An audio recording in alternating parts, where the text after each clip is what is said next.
Eu tive um encontro com Cristo numa situação inesperada. Não foi numa igreja, não entrei numa igreja para ouvir uma pregação, ouvir um louvor, nada disso. Eu tinha um sonho de ser jogador de futebol.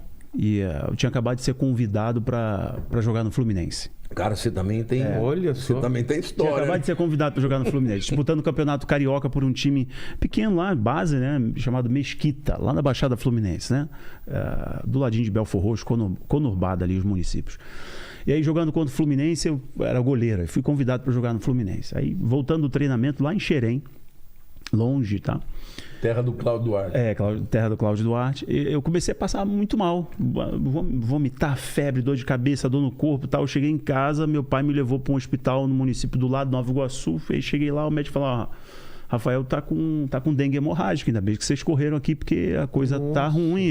Nós vamos medicar ele, ver se as plaquetas se normalizam, ele tá com muita dor no corpo e tal. Passou mais ou menos umas 3, 4 horas que fui medicado, melhorei, fiquei bem, eles me liberaram, tá aqui o medicamento, dá para ele não sei o que, toma isso aqui, um antitérmico, não sei o que, tá, beleza. Eu sou de uma família muito simples, muito pobre, meu pai pedreiro, minha mãe dona de casa, muitos irmãos em casa e tal. E aí eu fiquei no quarto dos meus pais, deitado na cama dos meus pais, e eu só lembro até aqui, só até aqui. Daqui para frente que eu conto para vocês, para todo mundo, é o que os meus pais me relatam. Meu pai e minha mãe me colocaram ali e eu deitei. Eu lembro eu deitando. Aí já não tenho mais nenhuma memória. Minha mãe fala que mais ou menos uns 20 minutos, quando ela abriu a porta para ir lá me ver, eu estava com a boca aberta, os olhos arregalados, repleto de vômito, tentando falar e não conseguia mais. Já não me movia. Ali assim, enrijecido, né? Tudo travado. Ela grita meu pai vem correndo. Quando meu pai me pega no colo para me levar para o mesmo hospital que me atendeu na tardezinha do dia anterior, mais ou menos. Foi mais ou menos tardezinha do dia anterior. Quando meu pai me pega no colo, eu apago. Da minha casa até o hospital, meu pai vai fazendo massagem cardíaca, fazendo massagem, eu naquela coisa ali, ele sentindo que eu ia morrer, ele volta pro mesmo hospital, chegando lá, os médicos que me atenderam no período tardezinha à noite do dia anterior, viram que deram um diagnóstico precoce, eu não estava com dengue hemorrágica. Eu estava na fase terminal de uma meningite meningocócica. Meu Deus do céu. Eu já cheguei ali, já fui pro aparelho, já respirava com auxílio de aparelho, tendo insuficiência, parada cardíaca e insuficiência respiratória. Que é a bacteriana, né? Que é a pior de todas. É a pior. E eles, foi aquela correria, porque eles perceberam que foi um erro médico. Então, em questão de pouquíssimo tempo, o sonho de ser jogador, o sonho de mudar a realidade da família, o garoto mudar de vida, estava indo por água abaixo. Fiquei ali mais ou menos a madrugada inteira. Quando foi na parte da manhã, chamaram os meus pais e falaram: olha, nós já ressuscitamos o Rafael várias vezes, ele está respirando com auxílio de máquinas, já estourou bolhas de sangue, que deu uma febre muito alta, estourou bolhas de sangue nas mãos e nos pés. Ele não pode ficar aqui, nós não temos recursos. Isso foi em 97, o maior surto de meningite da história do Brasil foi em 97, eu estava na estatística. Eles falaram: Rafael, precisa ser transferido agora com urgência, porque a gente não tem recurso para isso. Eu fui transferido dali, fiquei 2 semanas completamente entubado ali no Hospital Clementino Fraga Filho da UFRJ, lá no Rio de Janeiro. Quem é do Rio aí está me assistindo conhece bem. O UFRJ era um hospital meio que referência, tal, universitário. 2 semanas entubado, as bolhas de sangue apodreceram. Os médicos iam amputar as minhas mãos e os meus pés. Meu Deus. Dia 21 de fevereiro de 1900. Eu tinha 16 anos, 15 para 16 anos de idade. O sonho de ser jogador estava indo embora. De 15 para 16 anos de idade. Eu lembro agora dessa cena. Eu abrindo os olhos na UTI, não conseguia falar, não sabia quanto tempo eu estava ali, não sabia o que tinha acontecido, não sabia mesmo o que tinha acontecido, mas eu recuperei a memória. Eu não sabia onde eu estava direito. Estava tudo muito turvo, não enxergava direito, não falava. Mas eu recuperei a memória. Quando eu recuperei a memória, eu lembrei das vezes que eu ia nas igrejas de crente. E eu lembrei que os crentes diziam que quem morre sem Jesus vai para o inferno.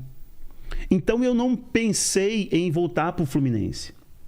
Um garoto pobre da Baixada Fluminense, filho de pedreiro que virava massa desde os 8 anos de idade com o pai, está com 16 prestes a entrar num grande clube, ele vai pensar só nisso. Mas quando eu recuperei a memória, eu só lembrei da oração que os crentes faziam nos momentos que eu ia na igreja. Sabe a oração que eu fiz? Só mexendo a boca, eu não tinha voz como as pessoas estão me ouvindo aqui agora.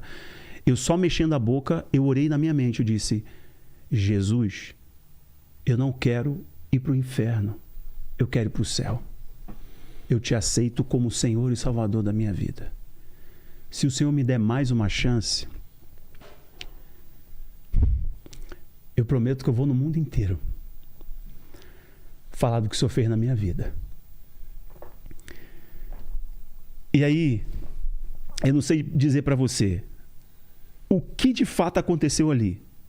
Eu só sei que eu tirei aqueles aparelhos do meu peito, eu estava com a mão enfaixada, os pés enfaixados, veio uma força dentro de mim, eu sentei na cama e eu comecei a gritar, só o Senhor é Deus, só o Senhor é Deus. Eu não sabia dar glória a Deus, não sabia dar aleluia, não tinha evangeliqueiro, tinha linguagem de crente. Glória a Deus, só o Senhor é Deus, só o Senhor é Deus, só o Senhor é Deus. Vem médico, vem universitário, o que aconteceu? Você está delirando?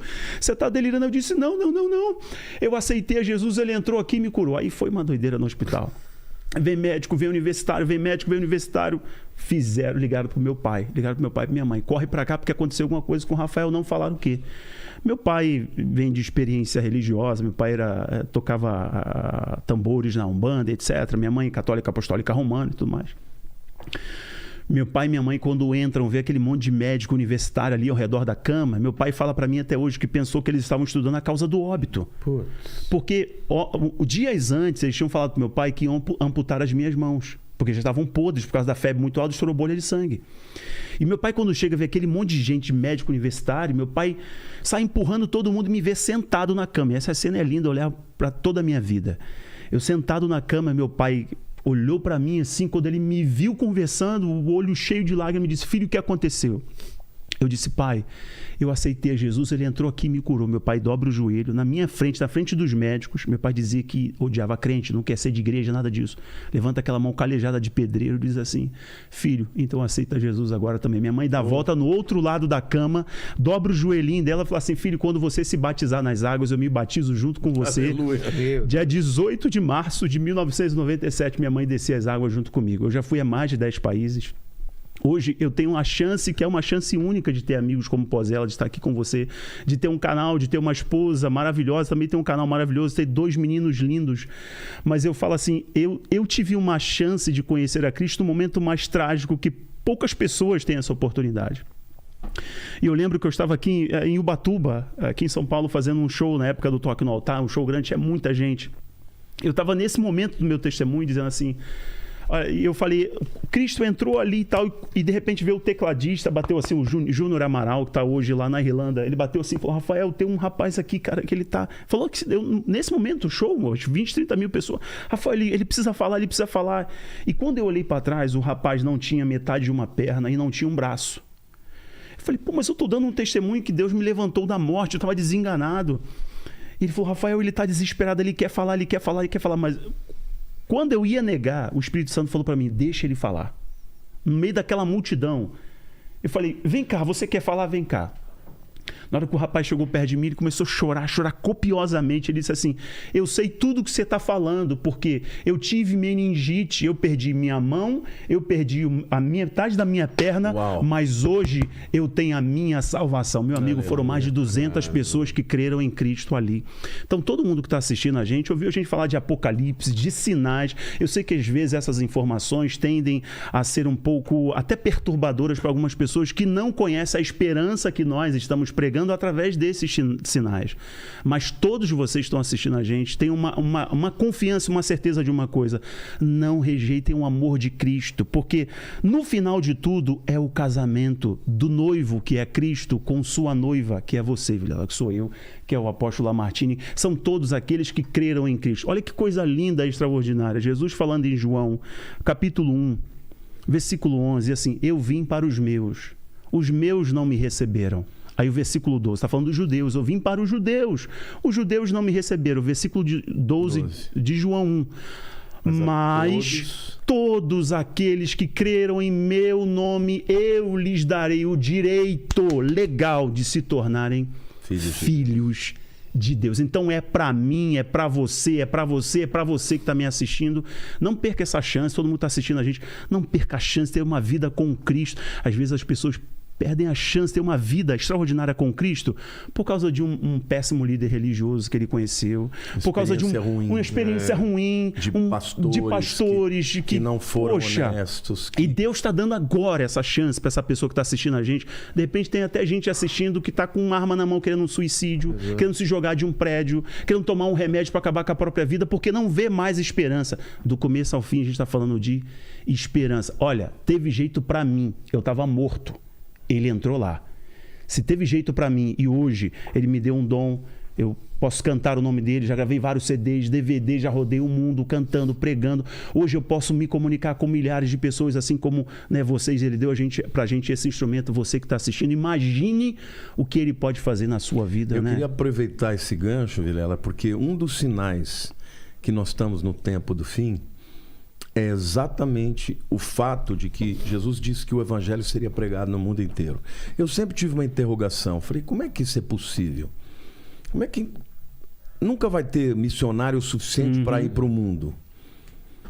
E hoje, quando nós estamos aqui falando para milhares de pessoas, essa palavra que está aqui, ela vai continuar repercutindo no mundo inteiro. Você sabe que eu tive na Europa, depois de Israel, eu cheguei lá, muita gente falou comigo na Itália. Eu te conheci no podcast do Vilela. Poxa, uau, você não tem ideia de quanta bonita, gente, né? Falou isso para mim. E eu fico pensando, olha, às vezes as pessoas não entendem que Deus é muito maior do que as nossas concepções. Porque você é um cara muito generoso. Você tem esse dom. Eu gosto muito de assistir os podcasts. Você é um cara que recebe todo mundo, mas você tem uma grande qualidade. Você sabe ser o coadjuvante quando você traz o seu convidado. E você é muito educado, você entra na pilha, você deixa o cara se expressar. E por isso você tem um público vastíssimo de A a Z. E quando você traz pessoas como nós dois, que somos crentes, né? Eu sou um pastor, meu objetivo é falar de Jesus. O cara que está aqui, que jamais iria pegar e entrar no meu podcast, mas que entra no teu, fala, uai, que interessante esse camarada. Nunca tinha visto por esse lado. Verdade. Então, assim, hoje, esse é um sinal do fim, porque hoje nós estamos chegando no mundo inteiro, nos 4 continentes. Então, eu creio que nós estamos muito mais próximos. Verdade. As pessoas falam, pastor, você acha que nós somos a geração do fim? Eu creio. Isso é um dos temas que eu queria falar. Porque é um dos sinais. Você sabe que certa vez Jesus estava respondendo para os discípulos qual seria o sinal da vinda dele. Ele falou, olha, vocês observam a figueira. Quando a figueira está florescendo, está próximo o verão. O verão. Tá. Bom, por quê? Porque uma árvore, ela floresce na primavera. Primavera vem antes do verão. E Jesus falou, quando vocês veem a figueira florescendo, está próximo o verão.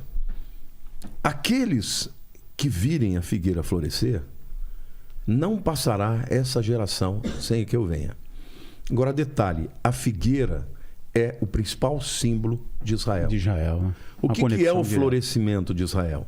Na minha opinião, não é só 48, não é um evento só, se tornou, Nação. Mas a partir de 1967, Concordo. quando Jerusalém voltou a mão para a mão do povo judeu. Então ali, para mim, começou a última geração. Então, eu creio que nós estamos na geração que vai ver Jesus voltar. Né? Do verão, que é a volta dele. Ele diz, quando vocês virem a figueira florescer, não passará essa geração antes que eu venha. Então, eu creio que nós estamos mais próximos do que podemos imaginar. As pessoas perguntam, quantos anos? 10, 20, 30? Pode ser.